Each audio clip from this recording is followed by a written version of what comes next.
Krovy Barvinok, Natasha Ivanovna, a name whispered on the wind, carried on the scent of sunflowers and rich air. Krovy Barvinok, my town, a tapestry woven from laughter and sorrow, love and loss. Life here a steady rhythm, sunrise to sunset, seasons turning. My small house stood sentinel against time. The walls whispered stories, stories of births and weddings, of harvests and winters. I am the keeper of these stories, my heart a well of memory. I tend my garden with a love born of generations, tomatoes plump and red, a promise of summer. Sunflowers, tall and fair, their faces turned towards the endless sky. The scent of dill and parsley at dawn in my soul. Evenings found me on my bed, a shawl around my shoulders, the sky a canvas of fire and days, the air alive with the chirping of crickets, a lullaby to the day. Peace, a fragile butterfly, settled upon my heart. The wind changed, carried whispers unsettling and cold, whispers of distant thunder, of shadows gathering in the east, war, a word that tasted of ashes and fear. Natasha felt a chill grip her heart. The rhythm faltered, the familiar becoming strange. The radio crackled, voices tense and urgent. Denials, then confirmations, the enemy at the gates. Preparations began, a frantic dance against time.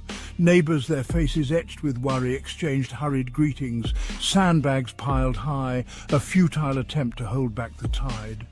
Natasha packed her life into a small suitcase, essential items, photographs, a worn copy of Taras Shevchenko's poems, each item a talisman against the encroaching darkness. Fear, a bitter taste in her mouth, yet a steely resolve began to bloom in her heart. The sirens wailed, a mournful cry that tore through the stillness, a sound that spoke of fear and flight, of shattered dreams and broken lives. The sky, no longer a source of comfort, became a canvas for streaks of fire and plumes of black smoke. Panic surged through the streets of Krovy Barvinok. People ran, their faces pale, their voices high with terror. Mothers clutched their children, their eyes wide with fear. The elderly, their faces etched with the memories of past conflicts, moved with a terrible urgency. The designated shelter, a cold, echoing basement, became a beacon of hope in the encroaching darkness, a place of refuge, a sanctuary from the storm. Natasha joined the throng, her heart pounding against her ribs, her hand gripping the worn handle of her suitcase. The air was thick with the smell of sweat and fear, the sound of weeping and desperate prayers.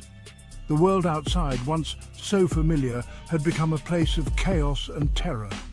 Inside, a different kind of chaos reigned, a desperate struggle for safety and solace. Faces swam before my eyes, faces etched with fear, with confusion, with a desperate hope for survival. Young mothers, their children clinging to their skirts, their eyes wide with terror. Old men, their faces etched with the memories of past wars, their hands trembling. Then a familiar face emerged from the crowd.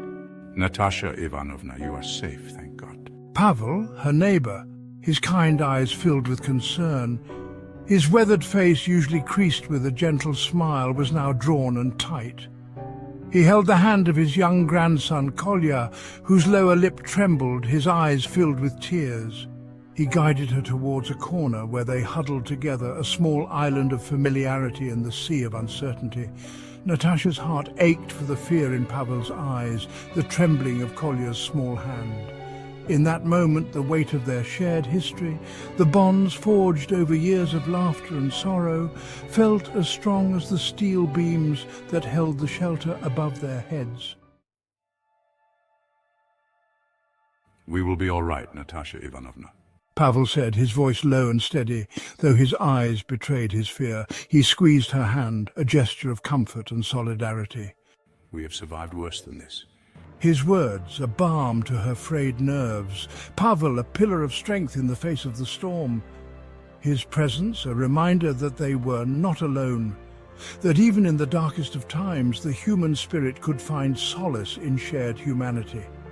Kolya, his eyes still wide with fear, clung to his grandfather's leg. Natasha, her heart aching for the child's innocence lost, reached out and gently stroked his hair.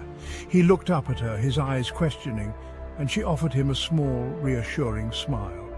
We will tell stories, Kolya. Stories of brave heroes and magical creatures. Stories that will chase away the darkness and remind us of the light. The shelter filled, a microcosm of their shattered town. Fear hung heavy in the air, yet resilience flickered. A mother hummed a lullaby.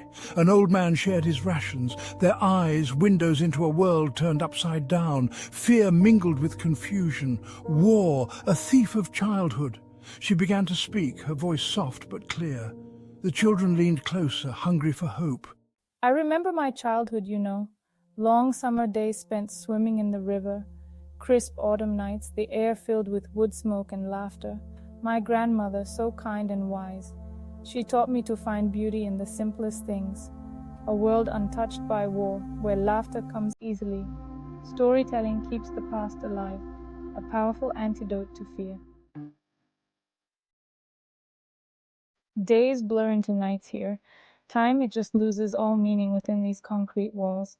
Outside, it's a distant cacophony, muffled explosions and the wail of sirens. Each blast sends shivers down our spines, a stark reminder of the danger lurking beyond these walls. But routines emerge from the chaos, sharing our meager rations. It's a testament to our enduring human spirit of generosity. The murmur of prayers, a desperate plea for deliverance. And the stories, oh, the stories, they're like a flickering candle flame in the encroaching darkness. At first I was so scared, but now a steely determination has taken its place.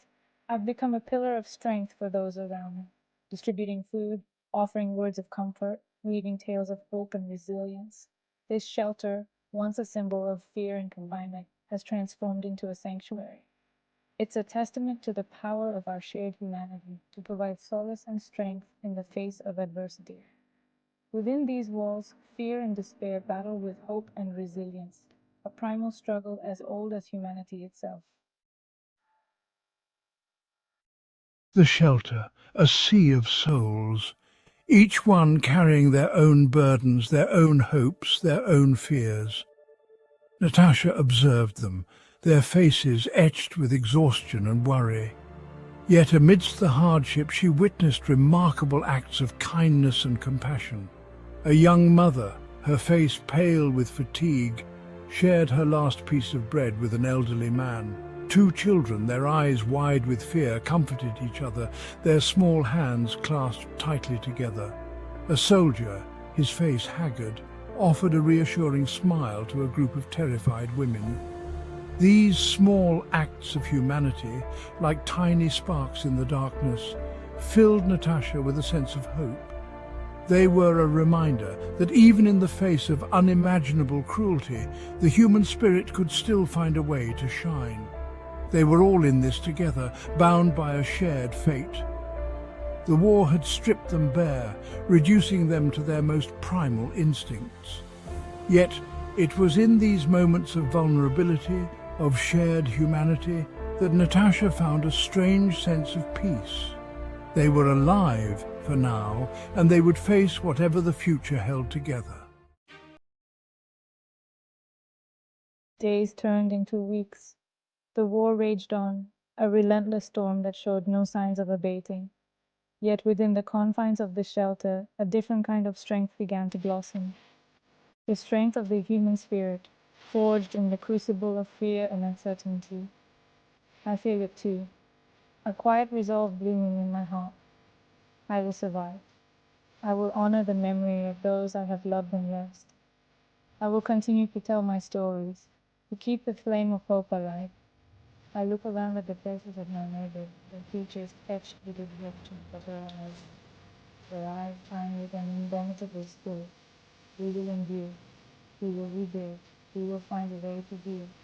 The war has spoken thinly, but it can never take away our spirit, our resilience, our capacity for love and hope. As long as we hold on to those things, then we will find a way to survive, to heal, to rebuild. We will find a way to live again.